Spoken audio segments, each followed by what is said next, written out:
All right, guys, we are back here. It's going to be another hot day here in Pennsylvania, but hey, we'll get through it. Whatever they throw at us, we always find a way to overcome. And as you know, I'm always looking for really great guests to just kind of, spread awareness on what we go through, especially those of us with disabilities, those of us who have had really hard lives, because it is a hard life. It's not all bad. It is a huge part of it is what you make of it. If you sit around and feel sorry for yourself forever, well, then everyone's going to always look at you as a victim and poor you. But at the same time, it is hard. And I don't think there's a person in the world with a disability will ever tell you, having a disability is easy, because it's not. It's really hard. You have good days, you have bad days. But those bad days, they make you so much stronger. And it helps. I know for me personally, every day I have that's bad, even if I don't want to get up, even if I don't want to fight, I do anyway. And it makes me appreciate the good days when they do happen. And we have another guest who kind of embodies that and has been through so much and has fought just to get to where he is today. And he's a really cool guy. So anyway, man, you want to tell us your name, a little bit about yourself? Sure, man, sure. First of all, thanks a lot for inviting me, man. My name is Joe Gonzalez. I go by Scuba Joe online. I'm a disabled veteran here and living in the Keys. A nomad, really. I've bounced the globe, man. Everywhere, anywhere. Park Place to Park Bench. I've been. And now I'm sitting in the Keys and starting this little project. It's a cool little project. Well, how can I put this? We finally decided to call it an ecosystem, partnering philanthropy and commerce together for an undeniable common good. And, I've been through, like you mentioned, and just like you and any other disabled person, I've walked through a hell to get here. Mm-hmm. And it's been easy. One obstacle over another,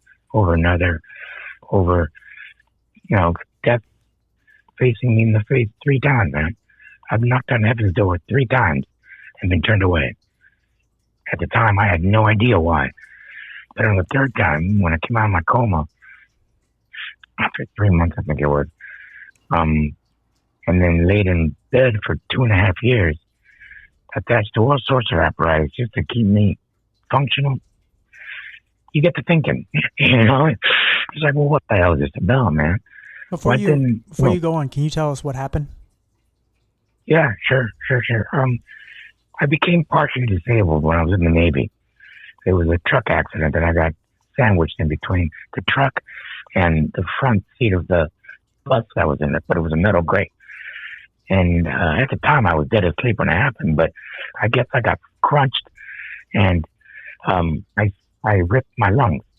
Wow. And it got so bad that they never mended correctly. So I became partially disabled from that point forward. And that wasn't the death tragedy at all. That was in 91. Fast forward to 98. I'm driving my motorcycle in Miami. I just dropped off my date. It was like 3 a.m. or whatever. And I'm coming back up US 1 going north to my apartment. And this guy runs the light. I'm going 60.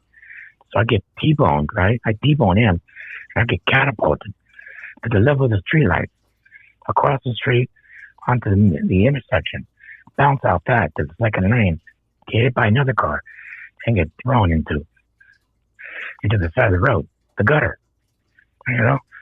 The gutter where I could only imagine my blood just leaking out of me because I had several compound fractures. And according to reports, I was bleeding to death. And imagining my blood coming out of me into the gutter, down the drain, through a series of pipes, back home, Mother Ocean. That's a hit and a half of your ass, dude. Mm-hmm. Oh, shit. From the gutter to the sea, brother. Yeah. That's me. That's where this all fucking started from.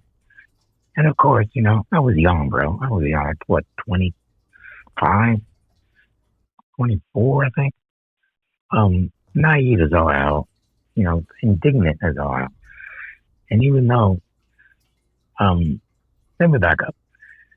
When I first became disabled, right, partially disabled, although I wasn't technically diagnosed, but coughing up blood all the time, that's a disability. I didn't want to face it. I ran from it.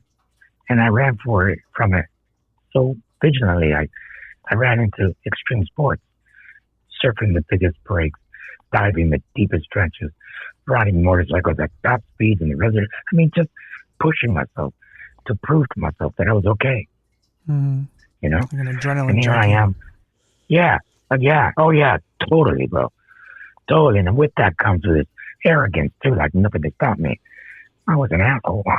You know, I picked fights. No, I never picked a fight, but fucking I wouldn't run from one. And I don't care how big he was.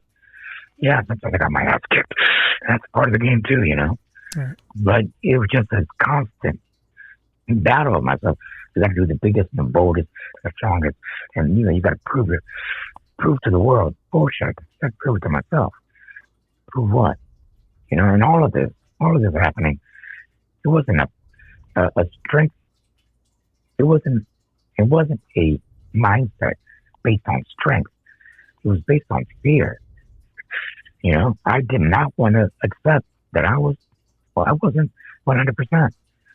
And I never would be. And that, man, that's what I ran from the moon, you know? Yeah.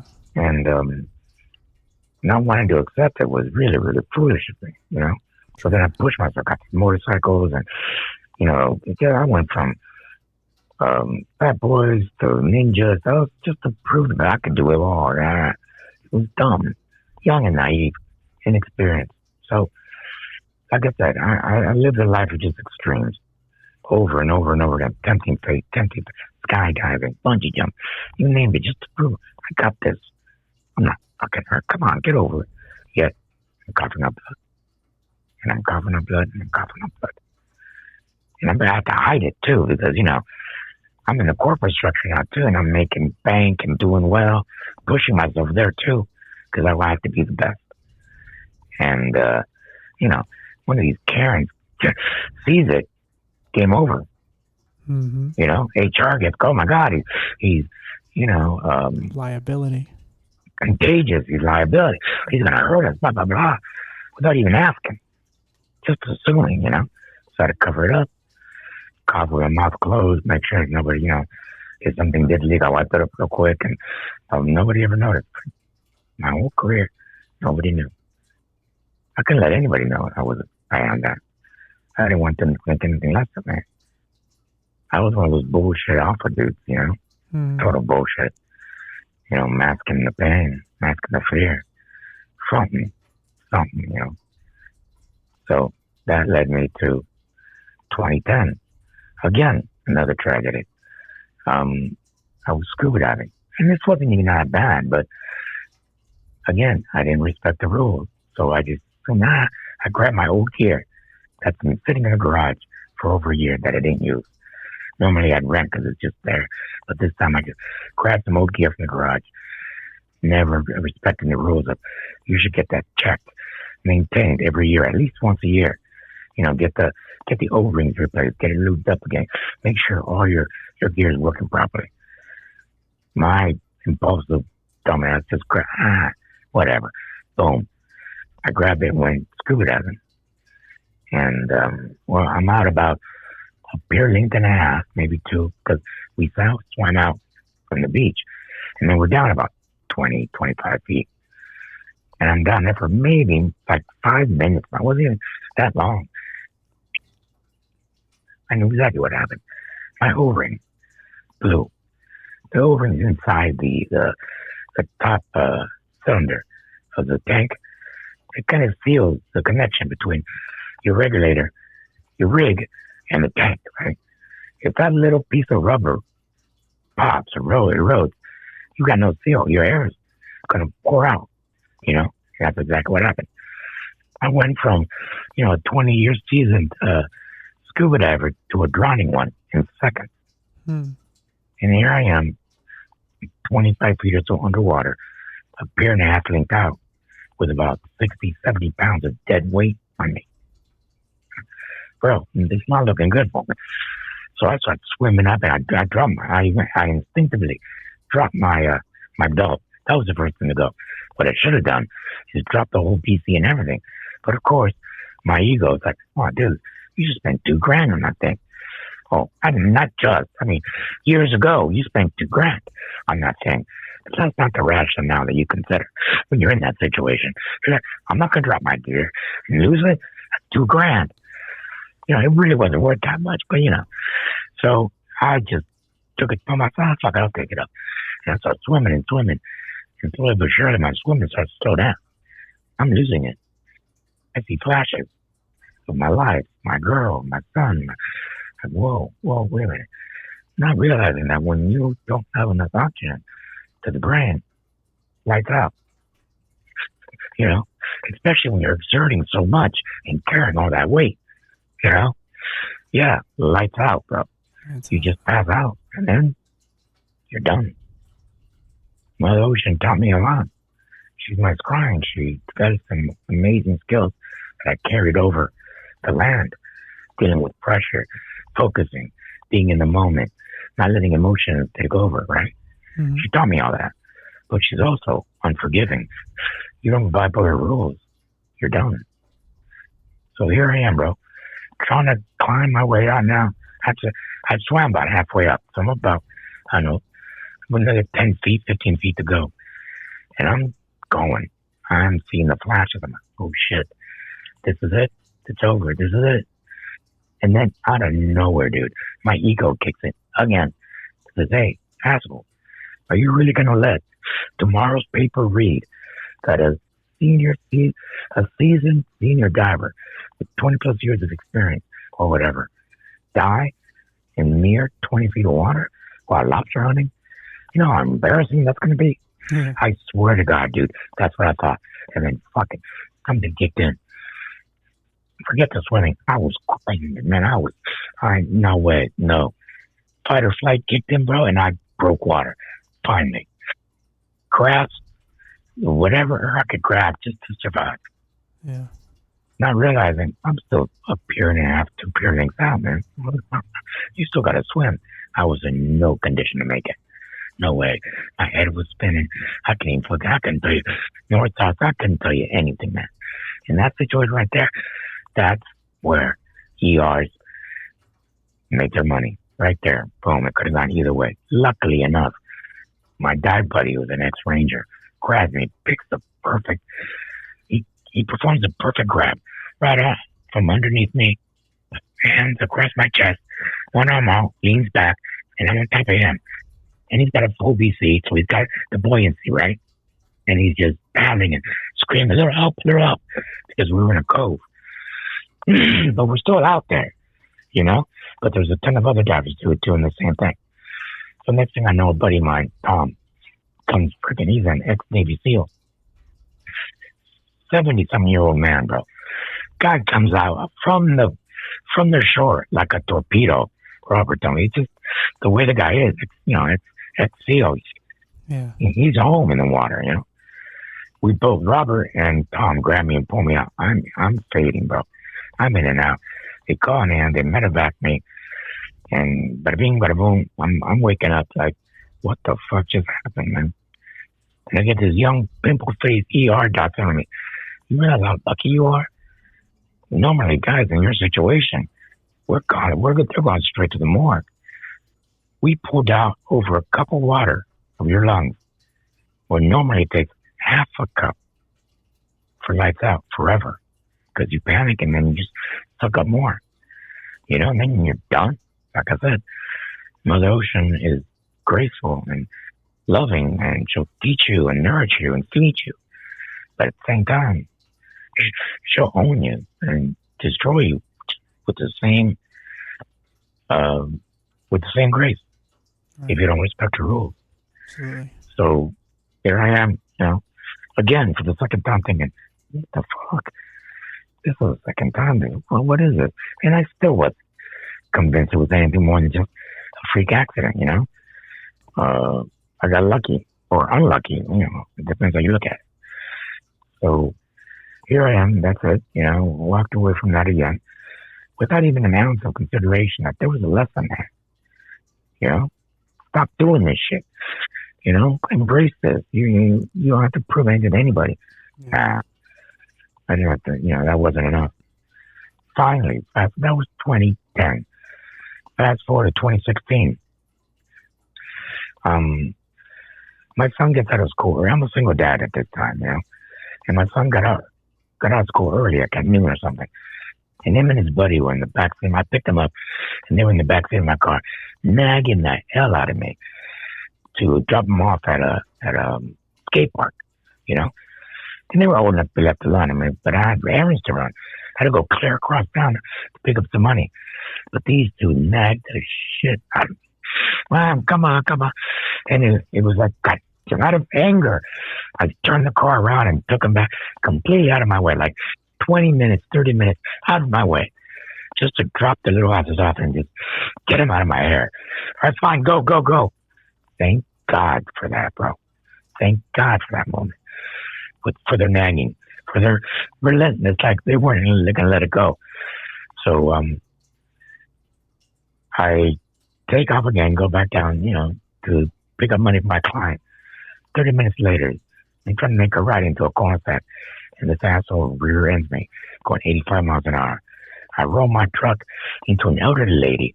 She's like in her 70s, a housekeeper, coming out of a client's home. Break her back, break her hip at 70-something. I destroyed her. But I was the pinball in the whole thing. I didn't initiate it. It was a moron in a brand new Caddy, daddy's car, an Escalade. He hit me with such velocity that I had a 4Runner at the time, with about 1,000 pounds or such of tools in the back. That was dead weight I was carrying. He flipped my truck, rolled me to somebody else. Imagine the velocity. Later, I found out through, they diagnosed with black box or whatever that reads everything. He was going 85 in the 35. Wow. And meanwhile, I got the ticket because I'm past all code in a coma. Can't tell the cop my version. I was out for 3 months. So the cop took this guy's version. Oh, he cut across and I hit him. I got the ticket. Yeah, I got the fucking ticket. And anyway, long story short, that one, after recovering, 3 months later, recovering this coma, I'm enraged. I didn't realize that while I was in my coma, I was having violent seizures. I mean, dozens of them, over and over again. So much so that they medicated my dosage from 2 units of propofol a day to 8 to calm my ass down. You know what propofol is? Yeah. Yeah, the Michael Jackson, that milky stuff that he died. Yeah, that, where it just takes 2 units to knock out a horse. They're giving me 8. So I'm enraged, bro. And when I was in my coma, Jesus Christ, man, the dreams that I was having, bloody massacres, violent rage. It's like this constant back and forth of just anybody or anything that ever crossed me or betrayed me or pissed me off came up. And I was like just slashing away. And I was getting put away into like, relax and now back and just like drawing my sword and just destroying everything. This rage filled. Bro, what I was witnessing right in front of me was literally good and evil wrestling for my soul. Wow. And I was enraged, man. I was just fighting it. My parents, my girl, my son, they all saw it and they were scared shitless. They didn't know what they were saying. And the doctor looked at the seizure. He's having multiple seizures over and over again. We don't know how he's going to come out of it, if he ever does. And if he does, we have no idea what his mental state's going to be like. If it's going to be the same or worse or less or what. Well, when I came out, it was worse. I was lashing out at everybody. F you, F this, leave me the fuck alone, get me off these machines. I was ripping off the cords, ripping off the, what do you call them? The feeding tubes and this trach tube and the IVs, everything. I wanted out. Dude, they caught me I stole my neighbor's clothes, and I was sneaking out the back door of the hospital. And finally got to a point they had to strap me down. And they warned me. They actually threatened me and said, look, you keep this up, we'll admit you to the 8th floor, where it would take a court order to get you out. Bro, even that I was still, pissing and moaning and screaming, fuck it, all this and that. Because let's face it, man. Men, we make the worst patients, man. We're the most impatient patients out there, We want to sit down and get it done. It's impossible. It's unrealistic what I expected. Again, based on I'm fine. Running from it. Again, I'm fine. I don't need any of this. Shut up and take your medicine, dude. You brought this onto yourself. That never crossed my mind at a time. Ever. No freaking way. I was still enraged. So, a few nights go by this, and I meet this nurse, sweetest lady, Rashini, Indian girl, East Indian. And she would come, my hands were strapped to the bed, to the railing. And she'd come and just, pet my hand and say, Joe, calm down. This isn't you. No, F you on me. Get me out of here. I even brag her, look, loosen the straps. I'll be fine. I'll give you some money. Just awful, dude. I was just an awful human being, Yeah. And that went on for like a week or two, and finally I was able just to calm down. And the reason I calmed down wasn't so much what she was saying, it's what she was doing. Come back. Nobody did that. Even my family and friends, like, they could only handle me for a little bit of time, But they did check in, but that was just like 2 out of it. They were all afraid, man, they're going to check this guy into a mental hospital. That's what they thought I was going to be going. So her persistence, that woman's persistence is what got me like, shit. If she's giving me this much attention, then maybe I just listen, And then she starts talking about Vipassana, meditation, if I ever tried it. She reintroduced me to Vipassana because an ex-girlfriend of mine was one who showed me that she did it too, and she loved it. She was trying to get me to do it. I'm like, that's not my bag, it's not me. But she, this nurse reintroduced me to it, and I started listening. And she started telling me how it works and all that. But she told me about the courses you have to take. It's a 10-day quiet retreat in the woods, wherever, all over the world, for free.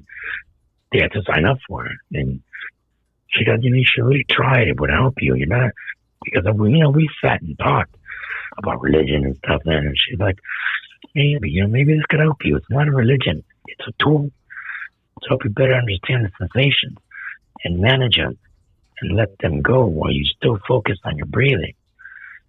That's what Vipassana is all about. And I'm back and forth with her, debating as always, because I'm such a stubborn fool. And well, finally I was like dismissed from the hospital, discharged from the hospital. And then I had a hospice nurse at home, and dealing with my injuries and all that, trying to mend. And then I was introduced to Oxy. Shit.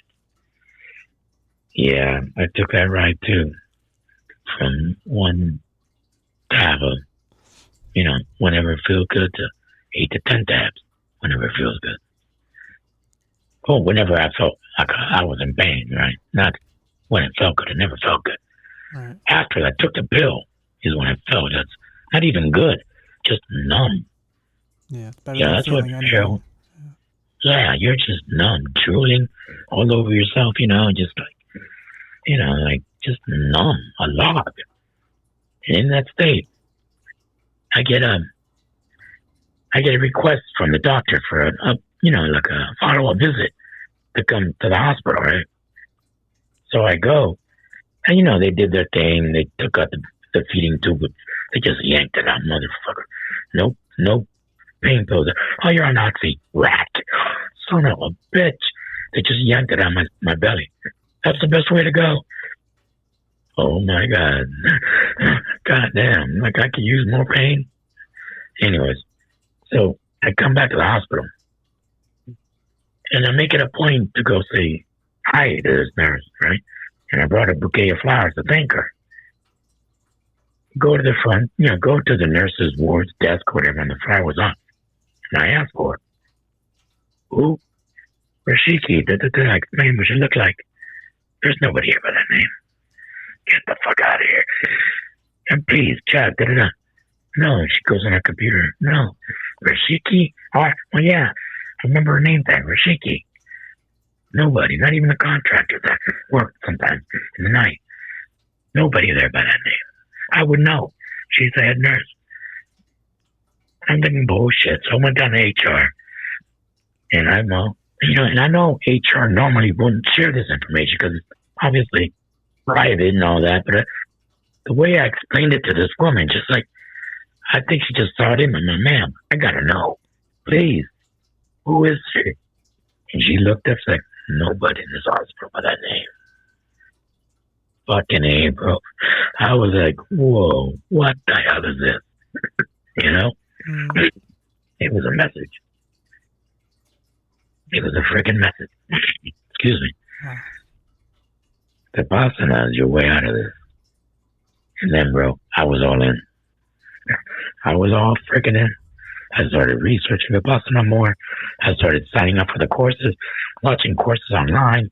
I was in the course, the waiting list for the retreat was 9 months.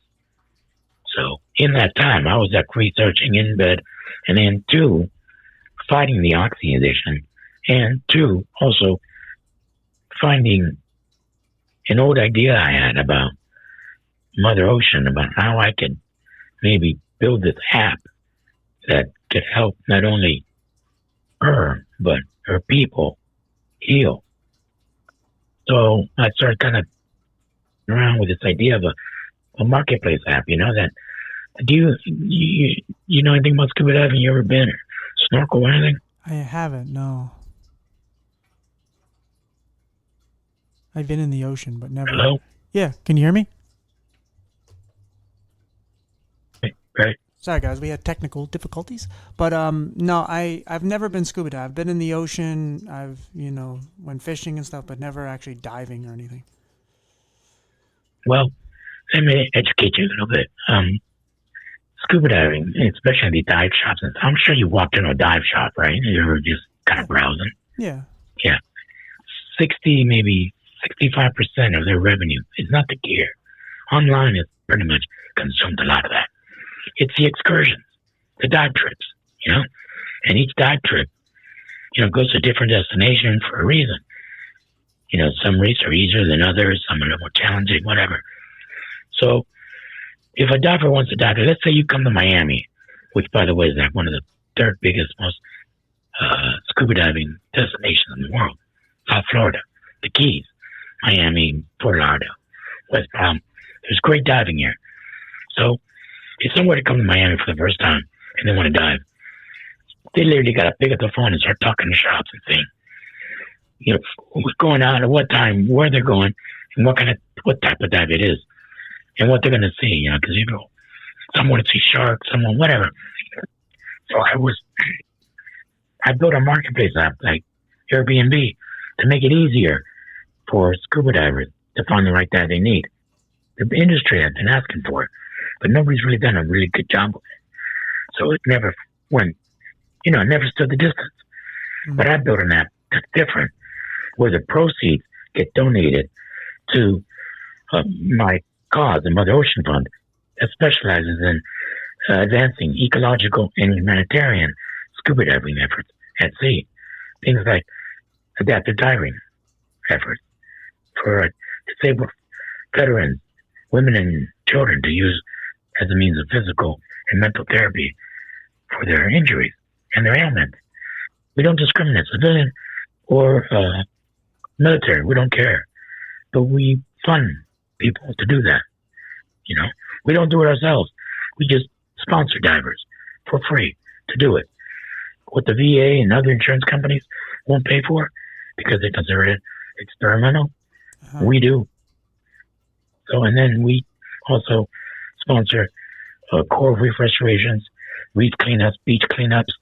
If there's an NGO out there concentrating on cleaning up and helping our coastlines heal, we donate to them to help them. So that's where the proceeds go. Anyway. That's really cool. Yeah, man, that's where my purpose came in. That's my purpose now. And that saved me like you wouldn't believe. Take it from an old surfer, diver, boater, fisherman, sailor. I've done practically, not every water sport, but I've done a lot of water sports. And I always pushed myself to be really good at them. In some sports, I'm better than others, but it didn't matter. I didn't rank anywhere. No trophies with it, just my own, trying to get better at it, you know.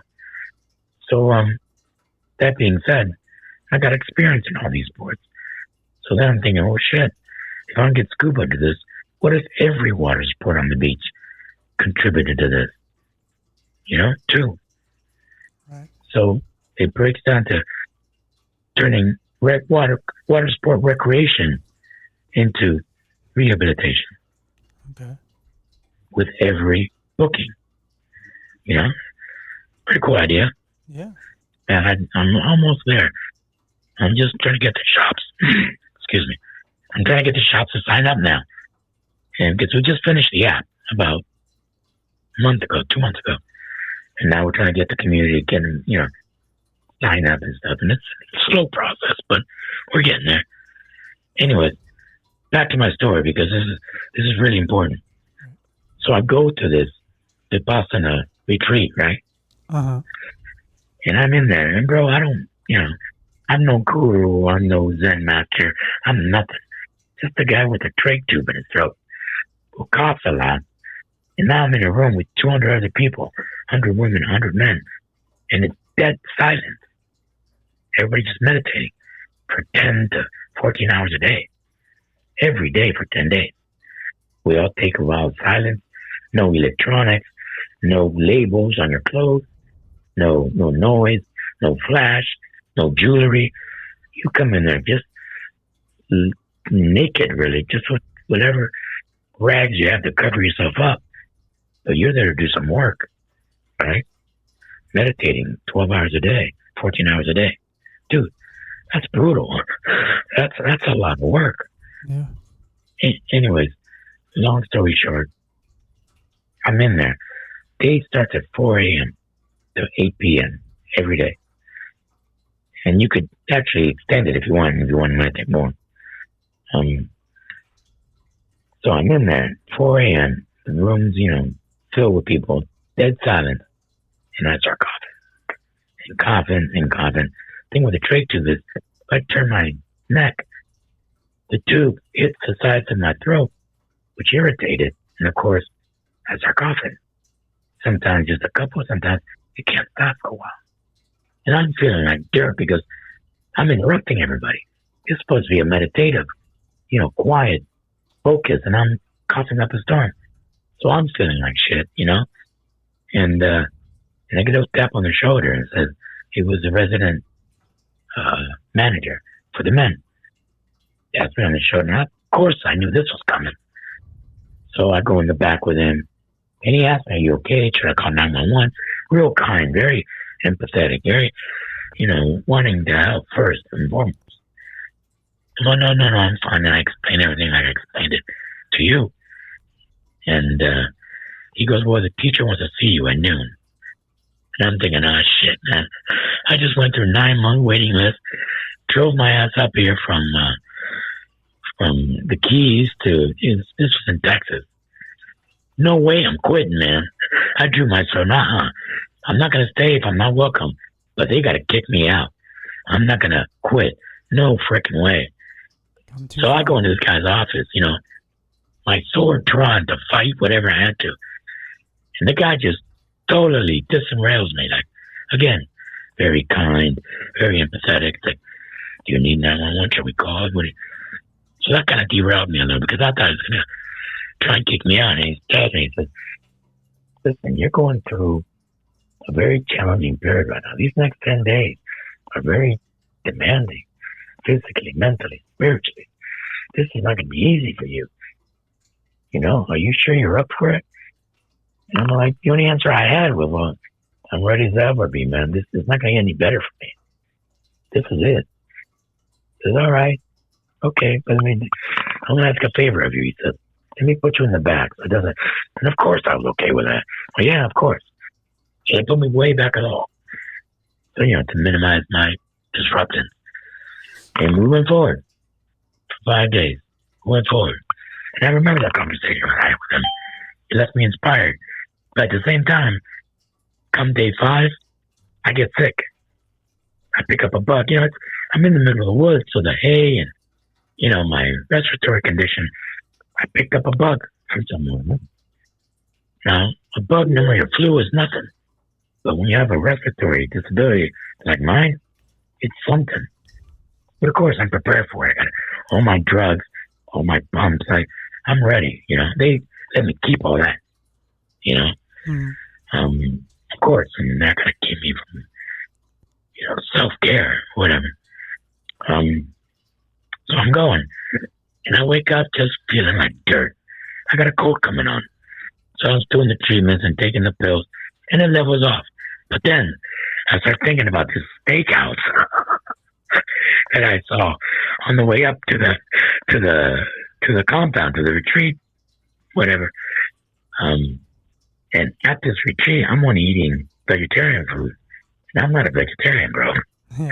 I'm like thinking steakhouse, a filet mignon, a nice scab, a big fat baked potato with chives and butter and whatever the hell else, And I'm like fascinating about this thing. And I'm thinking to myself, maybe I should quit. What can I do to quit now? I mean, that turned into, let's get the fuck out of here, man. Let's go get that steak, hang out in Dallas, get a relaxation therapist, get it done like the old days. So I present this idea to the male, the men's resident advisor or whatever. And the same thing, are you okay, blah, blah, blah. And he tells me, no, you got to go, if you're going to do that, you got to go ask the teacher for permission to quit. All right, so I wait until noon. I do the meditation. I'm coughing up a storm. And I go to the teacher, and he says, are you okay? The same line. Yeah, I'm fine, but I'm sick now. Do you need doctor care? No. I've got the medication. So what's the problem? I start giving it on. Again, he asks me, so what's the problem? And we go back and forth, I swear to God, do it like 5 or 6 times. What's the problem? What's the problem? What's the problem? And now I'm getting pissed. Like, dude, don't you listen? I just want to go because, I'm feeling, so I don't see a problem. I see you making excuses. So again, I ask you, what's the problem? And I sat there and looked at the guy. I didn't know what to fucking say. I'm like, I welcome to Vipassana. Right here, right now, you're going to make a conscious choice. You're seeing your issues, understand them, and let them go. Stay on course. You got shit to do. Bro, after that, I was like floored. It's like, son of a bitch. You know what I mean? I was like, whoa, okay. Then I sunk in. Cold and all, I didn't give a shit. I got in the zone and did it. Finished the course. And get this. When the course was over and we were able to speak, I started apologizing to everybody because, I'm feeling like dirt. It's like, God, I'm disrupting them. And no, man, the other way around. They're thanking me because I was an inspiration. They saw me doing what I'm doing. It's like, damn, if he could do it, so could I. Because they thought about quitting too. It's not an easy path. It's grueling. But we all finished. Awesome. Nobody quit. I don't want to say because of me, but yeah. The doctor made it clear. I'm sorry. The teacher and the resident advisor made it clear from day one. Not everybody is going to stay. You volunteer to come here. You can volunteer to leave at any time. But you got to ask the teacher. And we always had some people leaving. Nobody left this time. That's awesome. So wow, I was part of a mechanism that supported that. Not solely, But I, I contributed to that in a small way, just by coughing. It's the universe, bro. It just does this shit. It puts people together for a reason. Nobody quit. Everybody finished. All 200 candidates. According to them, that's rare. So, it's like, damn. Maybe I should come back for a note. I'll be like, no, one was enough. One was enough. I got the message. And that was my first, milestone. Because then I started just practicing this and more and more. And it wasn't exactly easy for me because come to realize I just got, I haven't technically been diagnosed yet, but I think I got ADHD. Okay. So for somebody with ADHD to focus on your breath and ignoring everything, it's incredibly challenging. It's hard, another level of effort that I have to make to accomplish a task, So that was it. And that still wasn't enough, Sure, I understood the sensations, how to understand them, recognize them, and then let them go and continue, on whatever I was doing, whatever I was focusing on. Don't get derailed. Don't let the emotions take control. And look, I'm not perfect at it now, but I'm much better than I was 10 years ago with it. I'm not lashing out as much, But, anyways, let me continue. So that was Vipassana, right? That was in, maybe 2017, maybe 2018, I think. Okay. Somewhere in there. Okay. Now, and that still wasn't enough because I was still hanging on to a lot of, I wanted revenge. I wanted this son of a bitch who did this to me. I wanted his head on my mantle. Then, a friend of mine that I met through a dating app, actually, but we didn't get romantically connected. We just became good friends. She'd been through similar retreats and such, and she tells me about ayahuasca. I'm all, yeah, I've heard of it. Look, man, I grew up in Southern Cal, in the 80s. I was a bartender and DJ. I'm no stranger to, recreational activities in this world, Believe me, come on, it's the 80s. So, but I never tried ayahuasca. I've heard of it. So, I check. She tells me to call this guy that she knows who runs a group for disabled veterans, sponsored by the VA, to do these ayahuasca retreats. They got funding from the VA. I think they got a donation, something. But that's what, yeah, I'll check it out. Because I still had the PTSD, the rage, I had all that coming back at me. And, I don't know what was that. Oh, yeah. So I go, brother, I'm there with another 40 guys, and there were some gals mixed in there too, maybe, maybe 5 or 6 women in this ceremony, right? For a weekend in Orlando, the very first time I tried Vipassana. I'm sorry, ayahuasca. Are you familiar with it? Yes. Have you ever tried it? No. I just know, honestly, I learned a lot from Joe Rogan. Oh, did you? Yeah. He talks Yeah, about it's a hit and a half, bro. It's a hit and a half. Not like a party hit and a half. It's a wake up, sit down, and let's talk about your life hit and a half. Yeah. Mother Aya, she took me for a ride to this dreamlike psychedelic state, showing me why this kept happening to me. Excuse me. More importantly, why I kept choosing for this to keep happening to me. An ideology that never crossed my mind. How can I possibly choose to be run over? How can I possibly choose to almost drown? How can I possibly choose to get rear-ended? And then, it didn't make sense. That's where I came to the understanding, like, hey, Your ego is a double-edged sword. Your ego saves you, but when you let it completely monopolize your personality, it will destroy you. Right. Exactly. You know what I mean? That was like, oh shit. And then everything made sense. It's as clear as I'm explaining to you now. Right. 50-something years later, bro. You know, God, my regret was, why didn't I learn this at 20? Yeah. You know how much pain it would save me from? How much my life would have changed? What direction it would have taken? But no, I had to be there, and I had to experience all these things to get me to the new me. Because I'm too stubborn to, accept the lessons from a book or anybody else. No, I had to get my ass kicked to learn those lessons. And even then, I didn't really understand them until the third time. And then, that was my first trip with ayahuasca. I returned every quarter for like 2.5 years. I did 8 or 9 times to get the same lessons, and then another vision, and then that.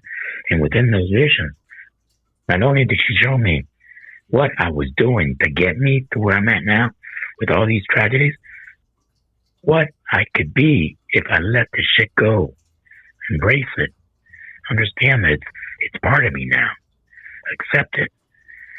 Look what you can do. And then she presented me with this vision of this entire landscape, Mother Ocean Fund, Aquatic Tribe, Ecopalooza, all working together seamlessly, harmoniously, for an undeniable common good.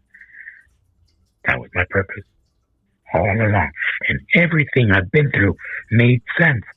It's like, oh shit, I am this now. This is what all this madness was about.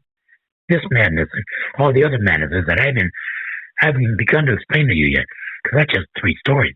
I've got hundreds of stories like this. And if each one was actually a lesson, grooming me to what I'm doing now. It's a trip, bro.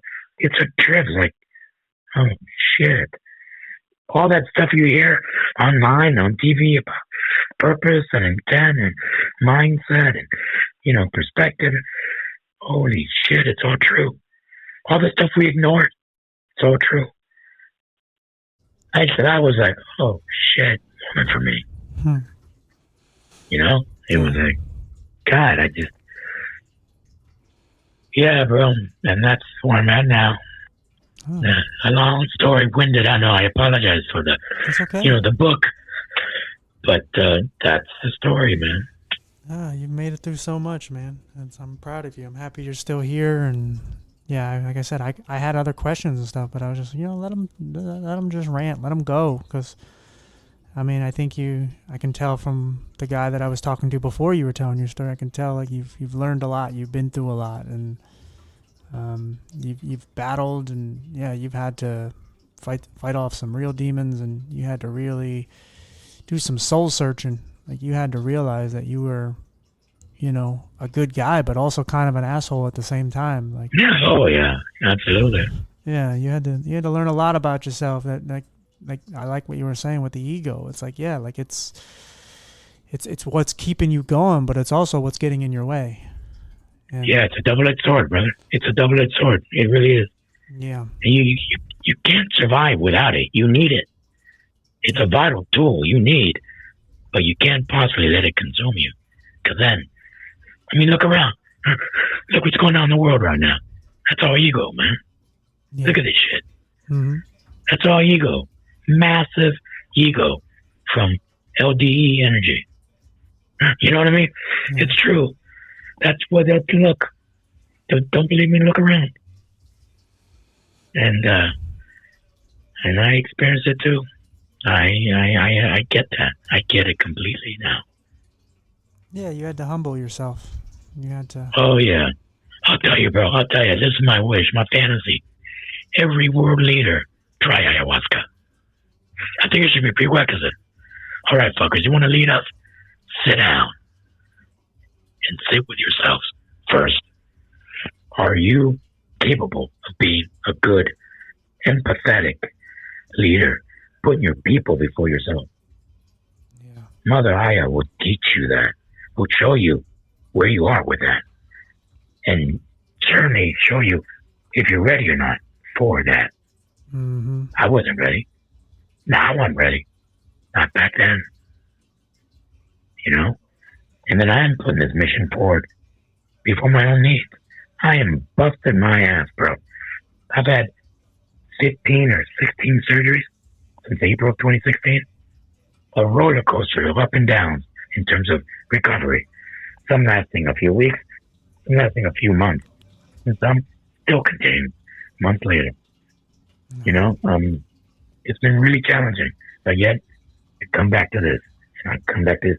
Even if it's an hour a day or, you know, a whole day or a whole week or whatever I can muster in terms of strength and continuity, because, you know, I'm back and forth with the meds I'm taking and stuff.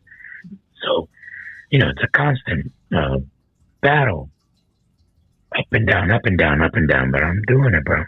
I'm doing it now. I wrote the book, and I'm getting ready to launch that. Like I told you, it's a PDF right now. It's a manuscript that I get ready to get it published and put it out in the world and start marketing it, and with my story. Saying, look, I'm broken old vet, building this from my kitchen table, a hospital bed, beginning with the gutter. From the gutter to the sea. That's me, bro. That's fantastic. That's where it started. Gutter to Crazy. It's a crazy fucking ride. I wouldn't believe it myself if I didn't experience it. And it's almost fully documented. People want to question it. Don't worry. I got the proof. I don't care. No skin off my nose, you know? Exactly. So when's the book going to be out so that everyone can get it? I'd like to get it out because I'm still wrestling with the editor, the publisher.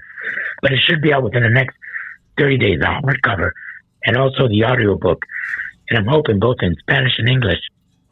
I'm trying to get all that done now. But it's available right now on a PDF on our website at motheroceanfund.org. If you go to the shop, it's the first item, my book. You can download it not for free. I think it's $25. Okay. So, I mean, if you don't mind reading like that, yeah, you know, it's a pretty good, it'll hit you.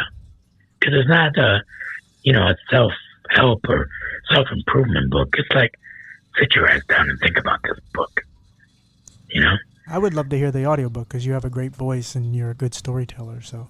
Oh, man, come on, really? Yeah, my voice is trashed, man. Nah, man, it's unique. God. It's unique. I know it comes from all your health ailments and stuff, but at the same time, it's unique, man.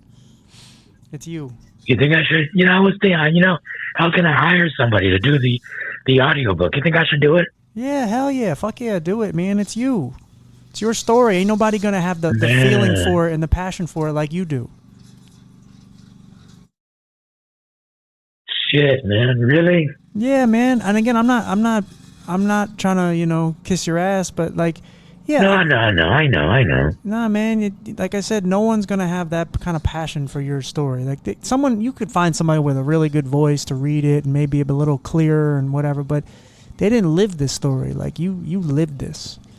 You have the true love and passion for what you've been through and what you're trying to achieve and what you're trying to get across, and no one else is gonna have that. Because it's not their story, it's yours. God damn it, I don't know. I'm getting furious right now thinking about that. I don't know. I think it's going to sound really weird, man. Yeah, I mean, you don't have to. I mean, it'll save you some money. No, bro, it's another thing I've been struggling with. Like getting myself out there.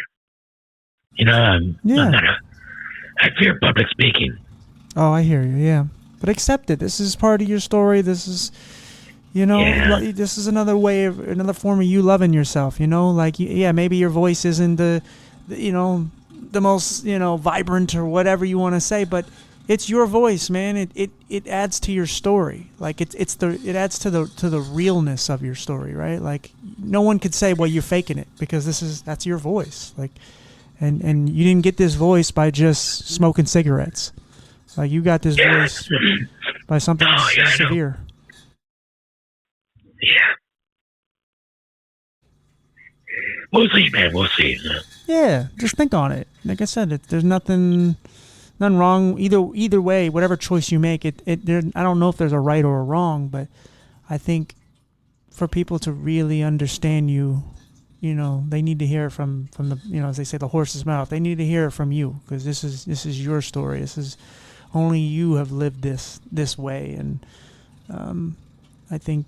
Like I had at one point, I had somebody who wanted to come on my podcast, but they really have trouble speaking, and they said, "Well, how about you tell my story?" And I'm like, "No, I don't want to tell your story, because it's not my story to tell. It's your story." Yeah, sure, of course. It's your story. I want people to hear it from you. I don't want them to hear it from me, because I may get emotional, or I may go wow or whatever, but at the same time, this is not something that I endured. And you've overcome so much, and I think the world needs to hear you. Like you've come so far, and you're now discovering yourself. You're learning how to appreciate yourself. You're healing. You're accepting yourself. And I think to come full circle, it's like now you need to get back to appreciating that voice of yours. Like I said, it may not be perfect, but it's yours. It's like it's the same thing with my eyes, right? Like, do you think I like being legally blind? Hell no. It sucks some days, but I make it work for me. That's why I like wearing colorful outfits and matching, and I just kind of owned it eventually. Like, yeah, I am visually impaired. So fucking what? But it doesn't. No. It's not a label that you can. It's a part of my life, but it doesn't define me. And like we were saying earlier, I think it was off the air, but we need to keep screaming from the mountaintops, until they listen to us. And it don't matter how you sound, how you look.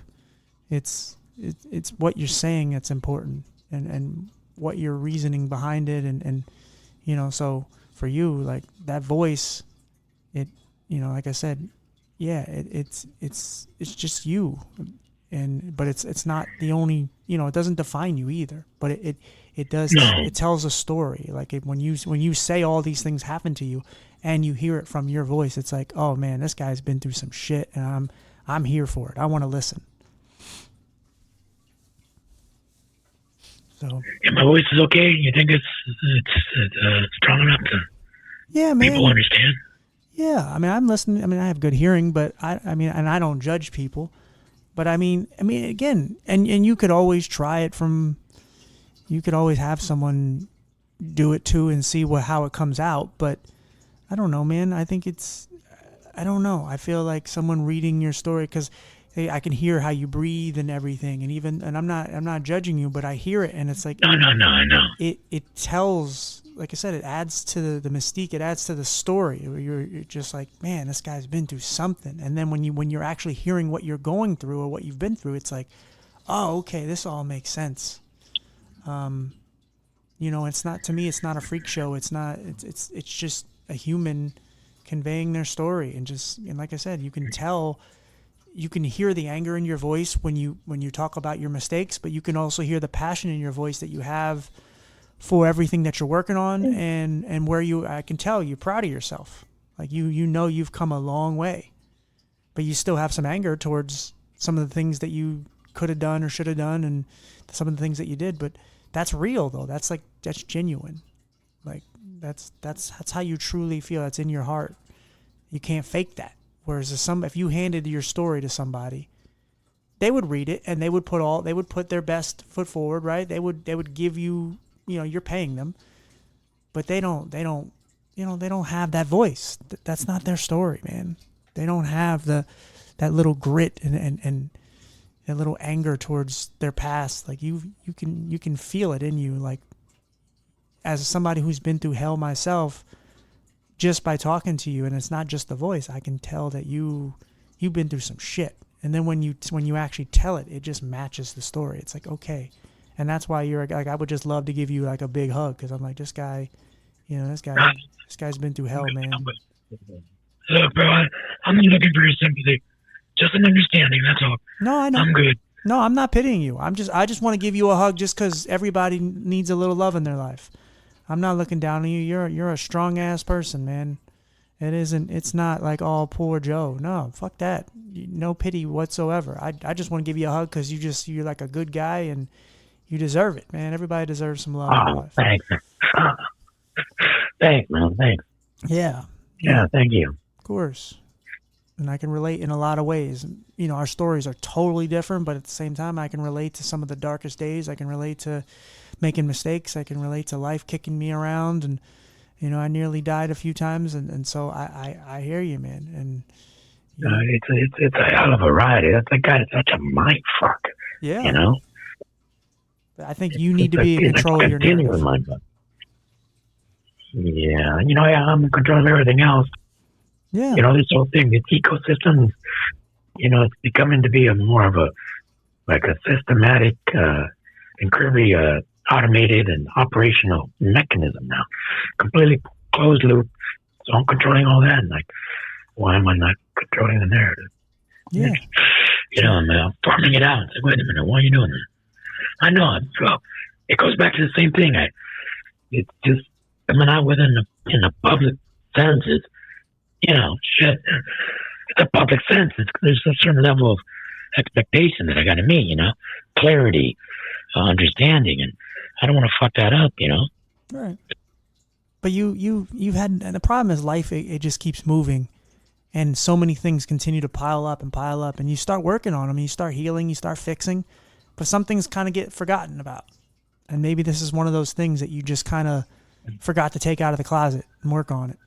You know, and it's maybe now it's time. Now it's time for you to, and maybe it's not a coincidence that you and I are having this conversation, that you need to you got to take, I mean, you're writing a book, right? And this is literally your narrative. So take control of it, man. Don't let anybody tell your story for you, because your voice matters as much as anyone else's. Especially no one's voice matters more when it comes to relaying your story than you. It's your story. So, and yeah, man. in the end of the day, if someone doesn't like your voice, you know how it is. Fuck them, right? Like, who cares? Oh, yeah, no, I get it. No. It's not that they don't like my voice. They just won't understand me, because it cuts out a lot. I mean, you just got a glimpse of it right now. And the more I speak, it cuts out even more. The vocal cords get, you know, inflamed, you know. Sure. And that's why you take your time. Maybe you get a good microphone, and you work around it, and you try to figure out how to make it work for you. You may not be able to get, you know, a whole chapter done in a day, but if you can just get couple pages, whatever, just see how it works. But yeah, obviously don't over exude yourself. Don't over, you know, use your voice, but, you know, just be patient and be, you know, give yourself some grace. Because you don't have to do this. You don't have to talk. You don't have to want to get your story out there. You could care less, but you do, because you want to help people. And your whole thing is, you know, fixing your mistakes and helping others so that they don't go through the same mistakes. So that's commendable, man. No matter how many fuck ups you have in this world, you know, you can always make amends. And you're doing that. You're doing a great job. So you should be proud of like how far you've come. Yeah, man, I am. I know I've come a long way. No doubt. Yeah. No doubt. Yeah, you have, and you deserve anything in this world that you want. You've done so much tough work on yourself, like to actually look at yourself in the mirror and figure out what's wrong with you and why, and not just like, oh, what happened to me, you know? No, like, what are the things that you caused? Like, you stripped, and that's what ayahuasca does. Like, you're stripping yourself down, bare naked, and just, you know, metaphorically, and just saying, what the fuck is wrong? What am I doing to myself? What have I caused? What are all my problems? What are all my scars, my blemishes? What is here? And then you actually have to address them and figure out how to fix them. And you know how many people are petrified of doing that? Yeah, you were petrified of doing that at one point. Yeah, of course, man. Of course I was. Yeah. Yeah, and look at you now. Now you're, you know, I'm sure you still have insecurities. I'm sure you still have fears and Oh, of all that. course. But look at you now. You're so much better of a person. You're so much stronger and much beautiful, more powerful person. And you had to do some shit that scares the daylights out of everybody. No one wants to do what you did. That shit is scary. And you did it. Yeah. Many times over. You said 8 or 9 times you did ayahuasca. Yeah, man. It's crazy. Yeah. It's brutal. Yeah. But it's, you know, it's the reckoning that I needed, you know. Sure. Yeah, It was, it was the journey I had to take. I mean, I was too stubborn otherwise. I mean, I wouldn't have learned how profound this really was if I didn't take that, I mean, over and over and over again. That message I'd be pounded in my head. And then I got it. Like, oh, shit. What I can do if I just let this shit go. Yeah. Own it, you know, live in it and just embrace it. And I have, but, you know, I still, the old pirate in me, it's still like a you know, easy. You know, it might show a weakness. Who gives a fuck? Exactly. Yeah, who gives a fuck? I know. Yeah, man. No, Yeah. you're doing great, dude. You're doing great. I just met you and I could tell. You're doing good. Hey, brother. Thanks. Anytime, buddy. But yeah, let's get you out on here so we don't use any more of your voice. Oh, no, I'm good, man. I'm good. I know. I think you just motivated me at least, right? Good. You know, I record one page. Yeah, See how it goes. You know, I said this to a friend because she has like mobility issues and stuff, and she's like, I need to clean my room, but I just don't have the energy to clean it. And I said, well, why don't you just start with a corner of your room? You know, why don't you just clean your dresser? Why don't you change the sheets or something? And then tomorrow you do the other thing. And the next day you pick up, you know, what's on the floor. And the next day you don't, you know, for us, you know, every life looks different for us. And sometimes we have to realize that we do have limitations. We all have them, but especially when you have disabilities. And sometimes you just need to tell yourself to slow down and just, it's okay to do it a little slower today. It's okay to just sit there and just, okay, I can't do much more. Maybe tomorrow's a better day. Maybe tomorrow you can do double what you did today. But today you need to just take it easy and maybe doing one page, you know, and you don't even have to really, all you have to do is just pick up your phone and talk into it and just do one of your pages and just see how it sounds back to you. You don't have to actually do anything with it. You could delete it 5 minutes later. But just by attempting it is you're showing bravery. Like you're doing something that you didn't think you would do or could do.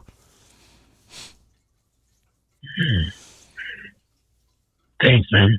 Thank you. Wow, this turned into a counseling session, a therapy session. That's okay, man. I'm on your couch. Yeah, no, I genuinely give a shit, and I can tell that you're a good guy, and like I said, I'm much better at helping people than I am myself, because I need to hear some of these things myself. So then read my book, brother. I'll send it to you. Yeah, I think you get a lot out of it. Please do. But let's wrap up. But what's your website again? MotherOceanFund.org. FUND.org. Awesome, brother. Awesome. Well, I would love to stay in touch, be friends. Absolutely, yeah, man. And if you ever have any bad days, man, just text or call me. All right, we can talk. I will, man. Thank you, and likewise, man. I'm here for you too. Same. It goes both ways. Awesome, man. Well, you take care of yourself. You have a good day, and we'll talk soon. All right, brother. You take care. You too. Bye-bye. Bye. All right, guys. I hope you enjoyed that. What a good guy. Good conversation. And that was our first ever phone conversation. I've never talked to him ever. I know some of y'all may think that I know these people for a long time. Some of the TikTokers I do. But he was from Podmatch, and I had just got his number yesterday or the day before maybe, and we never talked on the phone, just a couple little text messages, but that was our first ever phone conversation. And yeah, we talked for about 5 minutes beforehand, but that's it, man. That's just a genuine, real interaction with somebody. I don't know. I love that shit. I think that's so powerful that you can just, two people from two walks of life, two different struggles, just talking. And, you know, I didn't do a lot of talking that episode to the end, at the end there, but hey, man, yeah, I don't know. My brain fog's kicking my ass, but I'm going to get out of here because I got to go eat. But I love you guys, man. You guys stay strong. If you need anything, need a friend, you need a confidant, just send me a message. Look for me. I'm on my blurred opinion on all platforms. Okay, Timothy J West on Facebook. Just find me. I'm pretty easy to get a hold of. But just tell me where you found me. Tell me a little bit about yourself. Don't just say hi, because you're gonna go to spam, and I probably won't read it. So yeah. Anyway, I love you guys. You stay strong, stay healthy if you can, and we will meet again next week. Bye, everybody.